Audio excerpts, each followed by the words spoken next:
We're still on. Mokan's still Yeah, not no. ready. Oh, hey, Mokan. Good to see you back. All right, welcome back Intentionally here. took time. All right, welcome back here to the Division 1, Div 1, D1, and then Div D2. It is the finals week here as we finally made it after 14 weeks of propaganda from all of us at the FPF. Propaganda. And we have our 4 teams in the 2 finals that we'll get to momentarily here. GM replacing PZ, Simon to my immediate left, Eagle in the nest, as we are now officially in countdown mode towards the roadshow in Brossard, Quebec for the 2 Div D finals this Sunday in Brossard, Quebec. Gents, welcome to the podcast as we now are in it. Let's dive into the action, guys. The week that was in Division D1 and the recap of semifinal Monday and Wednesday, but let's go through what we saw. Super Saiyans upset by BD Bandits 18-13. The Bandits are now on a roll. They are playing with house money and Ice Up. Was it an upset though? Well, we'll get to that. And Ice Up upending Diablos 39-37 in a thriller. That was a great game. Great game, need I say. From what I heard. So wasn't there, but let's go with the BD Bandits game, guys. I score capped it, and the game of the week's out. it is. And I'll call it straight right now. Have I been impressed by Super Saiyans this year? No. The score games I scored capped, they weren't that impressive, and I felt like, not to say that, no, because now BD Bandits is there. I felt like there's something about BD Bandits that said, you know what, man, they can beat this team. And what really caught my attention was I don't want to use this word because it does not personify the entire team, but there was an arrogance with certain players in this roster for Super Saiyans. And so when they did the coin toss, they flip side of the field, take one side, the other side. I'm crossing over, and the guy's like, we'll see you in the finals on Sunday. I'm like, all right, man. Like, they were confident. Like, they thought they were going to steamroll BD Bandits. Like, they thought they had no chance against them. And then you saw the first couple of drives, Jordan Allard really not confident with his passing, really running every second play. Yeah. And BD Bandits was punching away, body blow after body blow after body blow. And I just thought the Sands were looking for that knockout blow early on, which they couldn't find. And lo and behold, the Bandits capitalize on the Super Saiyan mistakes and hold on to him by 5 points. It was a very close game altogether. Although I feel like watching that game on the game of the week, it does feel like BD Bandits were in control for most of it. Super Saiyans were really struggling to find the rhythm and score altogether. They only scored 13 points. Although it was a 5-point game, it really felt like BD Bandits were in control, and they should have won by more than 18. More than 5 points. I think BD Bandits have a very strong team this season for the division. Corey Wawalski's playing really well. Steve Sander coming back for the playoffs. It's huge for them. The newly addition of Jalen Greaves this season. Who wasn't there? Who wasn't there for that game. Yeah. You had a monster performance in back-to-back games before that to get them to the semifinals. Yes, Jim? No, I was waiting for you to finish. I was going to say it's interesting that both of these teams were missing one of their top players, and it was still this close. I think it came down to more which QB had more inexperience, because both defenses were phenomenal, and Corey Wolwaski at this stage right now is the more experienced of the two quarterbacks and just made fewer mistakes. But is this where we look at it and say, at this juncture of the season, you're better off having a true pocket passer that can read the field? Because it felt like Jordan Allard, who went 8-25, was not relying on his reads and just panicked, or just said, you know what, I'm bailing, I'm going to run. And he almost ran for more yards than he passed in this football game. Well, yeah. It was open. Yeah, he had to run early. He ran for big chunks of yard early in the game. I think that in the second half, it wasn't there necessarily. I think there's plays where he might have been there, but he was looking to pass and vice versa. Listen, I wasn't present at the game, so I can't tell him what he did or whatever. He didn't play well. I don't think he that, scored 13. Right? You can write off all mobile quarterbacks or dual threat Of quarterbacks course in your pocket passers, even in semifinal games. Like, we see instances of, like, we'll look at playoff games afterwards and see someone who ran for 85 yards and say, well, why didn't you double rush, or why didn't you do this, or why didn't you do that? Like, quarterbacks can still, even at this stage of the game, be successful running. Yeah, well, in this division, there's a team that tried double rushing the whole game, and listen, it worked after the game. Right. Yes, Jim, that was you. But it's pocket passers only in FPF as a whole, I find as a weakness because you lose the dual threat that guys like Jordan Lillard could have. If you know he could run every single play, the rusher comes in just that slight bit slower. yeah, so he has more time in the pocket, and the guys who are playing flat have to account for the run too. So they're not necessarily looking to fight those balls at 10, 12 yards. The problem which we see in the playoffs, which is something we've discussed before, Mo, is that these guys that are dual threat quarterbacks, it doesn't feel like it feels like the pressure gets to them, and then they only rely on one aspect of their game rather than both of the aspects of the game. Not only that, but piggybacking on that as well. Usually, if you have someone who's a dual threat quarterback, there's someone who's a phenomenal athlete, and more often than not, they're also playing defense. Mm-hmm.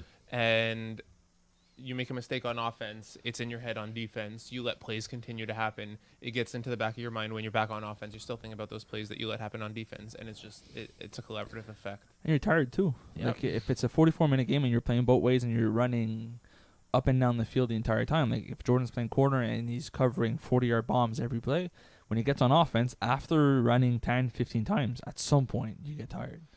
All right, Ice Up wins 39-37, come from behind. They were down 24-12 at halftime against Diablos. And perhaps Diablos, we talk about fatigue, may have caught up to them with them being in Indianapolis a couple of days prior for the World Flag Football Championships. Or they got in reps.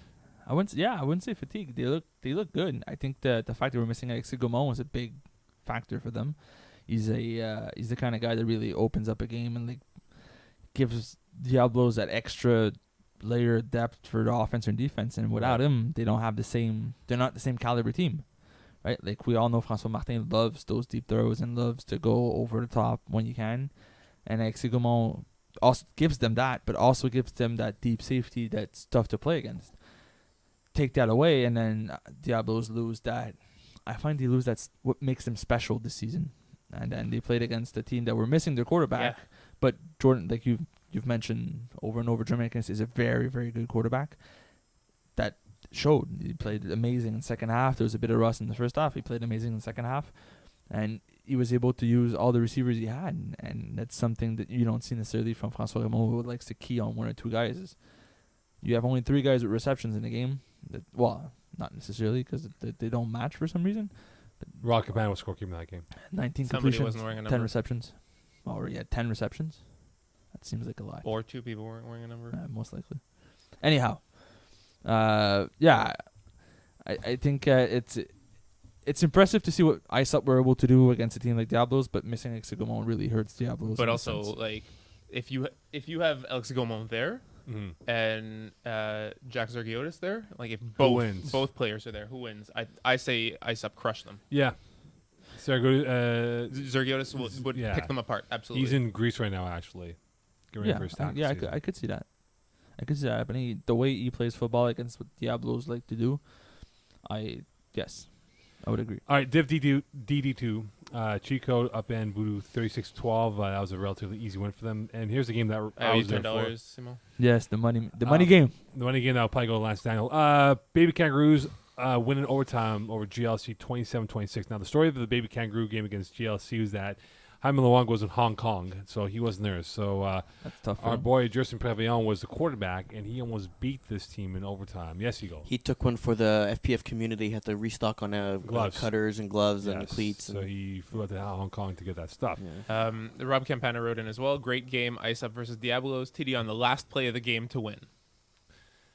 Ask him about his Cadillac ability to scorekeep, if whether or not.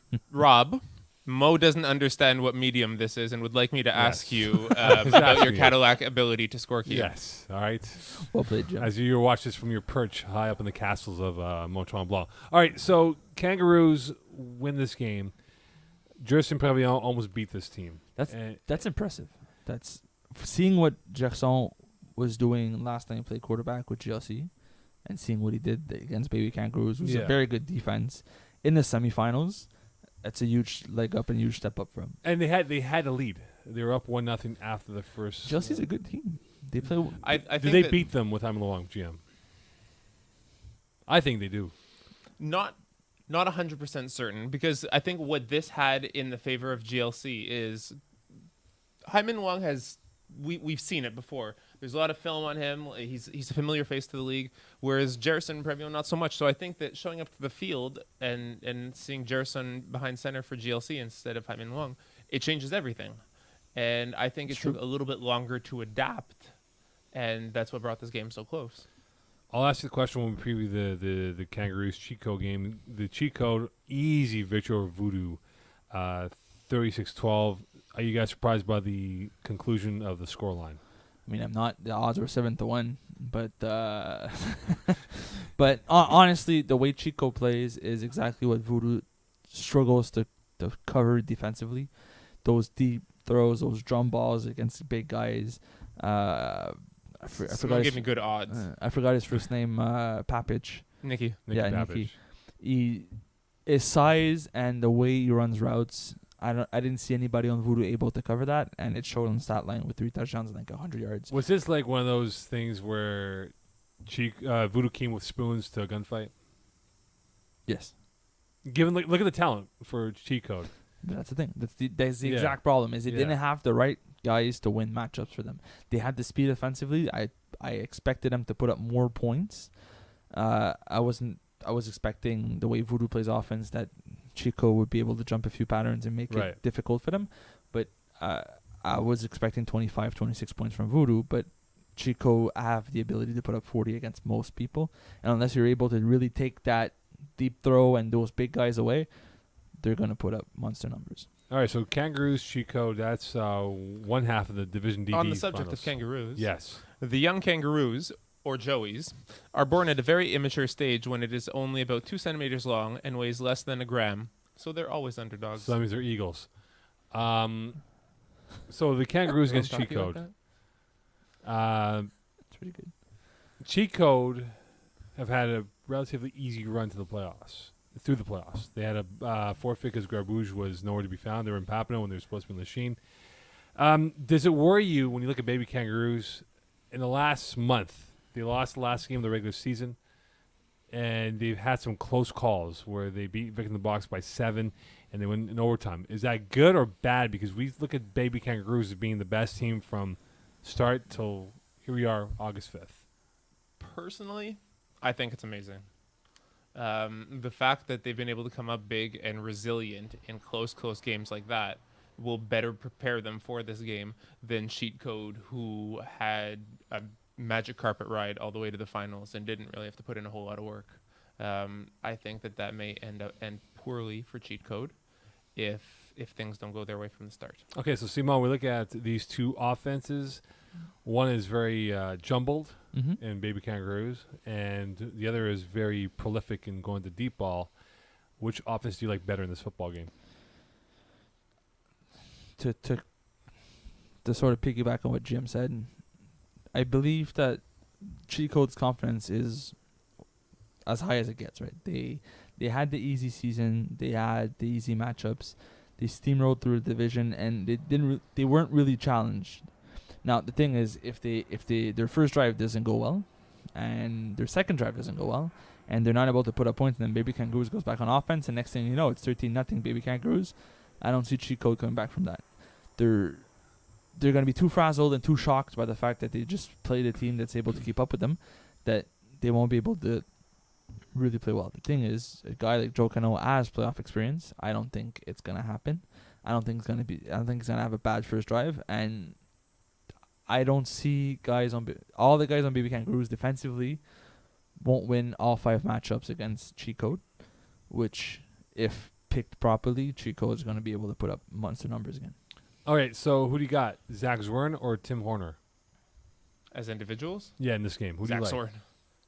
Horner, though, award winner, 11 yes, INTs. But like I watched a game where he had like 2 or 3 delivered to him on like easy throws. Like it was. So you were disgusted by his inept. No, I'm not saying that. I'm like he put up those numbers and he earned it. Yeah. But it's slightly inflated compared to Zwern, who's a very battle-tested player across 3 divisions this season. He made playoffs in all 3 teams. All right, Simon, who do you got?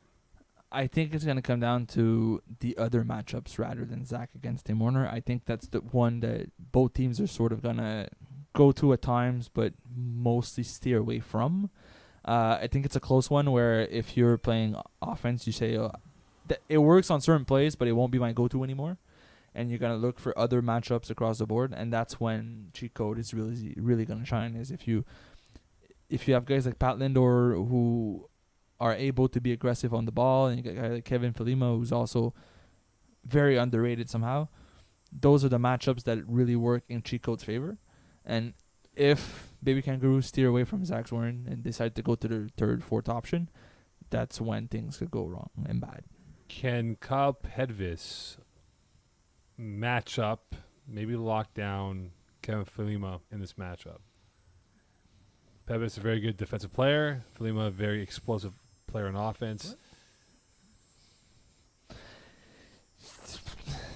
Due to how Joe Cano uses him offensively, I would say yes. He doesn't use him to its full potential, I believe. I think he prefers to go to guys like Tim Horner or Nicky Papic. Sorry, I'm sorry to derail this, but you said Kyle Pedvis and Kevin Filima? Yeah. Oh, sorry. No, it's okay. I'm looking at you, but I should have let Simone talk for a little bit to listen to teammates cover each I other. would say Joey Taylor. That's what I meant to say. I beg your pardon on that. No, that's fine. Yeah. Sorry. I had two guys circling my head. Yes, that's the question I meant to ask. The point remains, I feel like Joe Cano doesn't use Kevin Filima's offensively to his full potential. I think he's got a good thing going with Tim Warner and Nicky Papic. I doesn't really need to key on other guys for those deep throws and those key downs in the back of the end zone. But if he would, then there's no way you don't pick Kevin Filima, regardless. Or even differently from that, I think that from a cheat code perspective, like I wouldn't rely on a one-on-one matchup. I would want to make even Zach Warren, like as great as a player as he is, if you make him choose, like if you send on the same side a post and a fly and make him choose between the two, that's going to be more difficult. So it's not how well he matches up against just Nicky Papic or how well he matches up against just Tim Horner, but if you have to make him choose or try and cover both of them, that's when the cracks start to appear. All right, so can the Haitian Hammer, Vlad Pires, be able to contain Eric Monterino? The Haitian Hammer, I like it. Yeah, the Haitian Hammer, man. He likes that nickname. Then Patrice Lindor was a little bit jealous about that nickname. I go, you're not the Haitian Hammer, he's the Haitian Hammer. Can he contain Eric Monterino in this matchup? Because he has that joy-like capabilities to escape the pocket and buy a couple more seconds here. So is it being more relaxed in how he rushes him, or does he go full out? He's got to be more relaxed in how he rushes him because Haitian Hammer is very Vlad Pires is a very, very quick rusher. He gets to the quarterback very quickly, but for someone who's as shifty as Eric is and can take a step and make a rusher miss very, very easily, I think that Vlad needs to channel his speed a little bit more, go full speed until he's crossed that line of scrimmage, and then from there slow it down a little bit and take more creative angles to prevent Eric from being able to cut back or spin and gain that time. Simo, your thoughts? I agree with what GM said. I think that Vlad has the ability to really disrupt pocket passers, but he's going to have to, on a good day, he could destroy anybody. The thing is, when he makes a mistake, he tries to overcompensate. Yeah, he overcompensates on the next play, and then he goes faster, and then it doesn't break down and things like that. So Stefano says, well done, Mo. I thought I had problems with names. No, Stefano, first of all, as you watch the Argonauts game against the Ottawa Red Blacks, why is he not watching Baltimore? Probably not. I didn't butcher the name. I just mixed up the player playing for so-and-so, so-and-so. What was the names he butchered 2 weeks ago when he was here? I don't remember. Yeah, there's too many to remember. Anyway, carry on, please. I think, who were we saying? What was I saying? Vlad Pires. Yes, Vlad. If there's anything, he's more than good enough to do it, but I think he's going to have to adjust. Mm-hmm. Usually he goes all out and just gets sacks and stuff like that. I think it's going to happen regardless if he does that or not. But he has the ability to really contain Eric to one side of the field and let his defense do the rest. I would love to see it. I think it's somebody's going to have to tell him and teach him, but there's definitely something there. All right, Div D1, Ice Up against Beady Bandits. Is this an ultimate, do you believe Ice Up is the heavy favorites going up against the Beady Bandits, who have been a Cinderella element to the run? Did I believe that when I thought Jack might be playing? Yes. Is he playing? No, Nope. he's in Greece chilling out. Why is he coming back? Like, is he? How long? Is he He'll be leaving back in for? time for John Abbott's training camp, but he won't be back in time for this. No. So I don't think that BD Bandits are the underdog. I think these teams are on even footing right now. If you know, you guys do Yahoo Fantasy Football. Yeah. So you know, and they always No. have like the percentage, like Simone's favored by 80% against GM. If you put a percentage right now, I was about to ask, is that where you get your percentages from? yes, actually I do. Yahoo and CBS. But if you had to put a percentage right now of, is this a 60-40 or 50-50? I think it's 55-45 Ice Up BD Bandits. So ISUP is slightly favorite. Slightly favored, yes. I go 60-40 BD Bandits. Oh, wow. Really? Why Uh, BD Bands? Why do you believe they're the favorites in this football If game? Jack was there, flip it. 60-40 for ISUP. But since Jack is not there, they lose Jordan McInnes as a receiver. He's not the same DB if he has to play quarterback. I think that BD Bandits as a roster is too deep Mhm. to falter in a game like this. They got guys. If they have the duo of Steve Sanner and Jalen Greaves, and Mark Belvedere has been playing really well in this whole playoff as an underneath Yeah, a kind lot of of guy. PDs, his name. This He's been playoff playing run. really well. That trio altogether, offensively and defensively, I don't see them match. I see it's a tough matchup for Ice Up altogether. And Corey Wolowski has found a way to use them in this playoff push that nobody could get any knocks to. We have a write-in from Corey Wolowski. Oh, yes, here we go. Pocket passer equals FPF term for oversized QBs. Well, no. Pretty Let's go through the portly quarterbacks out there who have been runners. What? Guys are bigger size quarterbacks. That are runners? Yeah. Chris Olsen. Yeah, that's one. GM, yeah, I'm looking at you. He's not the trimmest, so Alex Neto-Pews. Alex Neto-Pews. Yeah, Yeah, that's he's two. what does he call himself? Competitively out of shape, like Yeah. Yeah, there's a lot of yeah. nicknames for that. There's all that guy from Maniacs too. Rafa. Yes. Rafa Blaja, yeah, another high-end quarterback. So there are guys who are agile on their feet. Yeah, no, there's some. Yeah. So as we were saying before with this game right now, with BD Bandits and Yeah. Ice Up. I like what BD Pence has done this whole season. I feel also like it's Cinderella run sort of thing. People weren't really expecting BD Bandits to take this division by storm. It's been a wonderful playoff push for them. I think it doesn't stop on Sunday. You mentioned about the defense, right? If Greaves is playing, and if you mentioned also with Belvedere and Sven Sander. So how does Jordan McInnes attack this defense? He's gonna have to do what instead of using one guy and just putting up big numbers, he's gonna have to spread the ball really well and use all 5 receivers the same way he did against the Diablos. Is if he spreads the ball, then their guys can't do as much damage. All right, so GM, can they afford to be down 24-12 and make a comeback against BD Bandits? Can they do it again if they're Yes. down? So they have the horsepower to, because we talk about BD Bandits defense being spectacular Yep. as a great wall of China, and can they come back 2 scores down? But if that BD Bandits defense is on the field for more than like 2/3 of the game, it's gonna get more and more difficult as they get more and more tired. So the pressure's on the offense to be on the field as much as they can then. Possibly, yeah. To answer what you had asked before about how ISEP could be successful in that case, another thing I would think of maybe is sending 3 to 4 guys deep every play and then have Mickey Marini slanting or dragging underneath and make BD Bandits choose whether they're going to cover the slant underneath or the deep ball. So if not bad. Jalen Greaves doesn't play, this has become easier for Ice Up. Yes. Yes. And if he does play, we're looking at a closer affair. 55-45 Yes. still. The BD Bandits have a little bit more depth as well. Like there's guys that we don't talk about as much, but like Mesa and Garan has been a big pickup for them as well. Mhm. Solid Clutch two-way catches, player. yeah.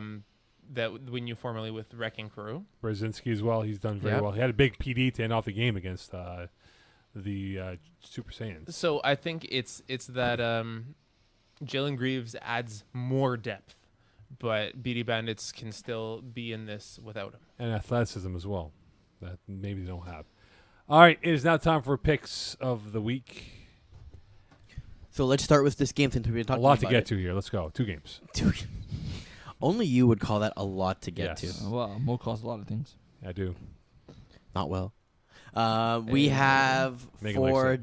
Division D1. That's going to be Sunday at 6:20. That is the game that it will be myself, GM Coletras, GM, and Stefano. Stefano Berardi will be calling that game. We have Ice Up versus BD Bandits. All right, GM. 35-33, BD Bandits. Oh, wow. Okay, here we go. So your odds are 35? 55-45, but you picked BD Bandits for the upset? Yes. Okay. That's a lot of extra points. Yeah, I think so too. Wow, that's Or they go for 2. 5 touchdowns. With 5 extra points. Yeah. Yeah. Or they go 2-2-1. Yeah. Or Still pretty good. I'm going to go BD Bandits as well. 32-26. So it's going to be a tie after. Oh, Two you have an halves. overtime. We're going Hey. overtime. Oh, Nice. hey. Going overtime. So then do you think Who no wins extra in points in And that case, I would or- take Ice Up, man. I really want to take Ice Up. I'm going to take Ice Up to win this football game In overtime. in overtime. They're going to win this Crazy. 32-30. Crazy. Yeah. And they're going to do it. So overtime 30-30? They'll Yeah. go for 2. crazy. And then We'll nothing go else after 1-1, and then they Oh, shut okay. them out. Yeah. So they're not going to get 5 extra points all game, and suddenly they're going to get 2 in overtime. Damn straight, man. That's where it matters most here. Okay, so GM, Steph, and I will have the Div D1 and Div D2 calls on Sunday, 6:20 p.m. for the Ice Up BD Bandits game in Broadstar, Quebec, for those who won't be down in that part of the territory.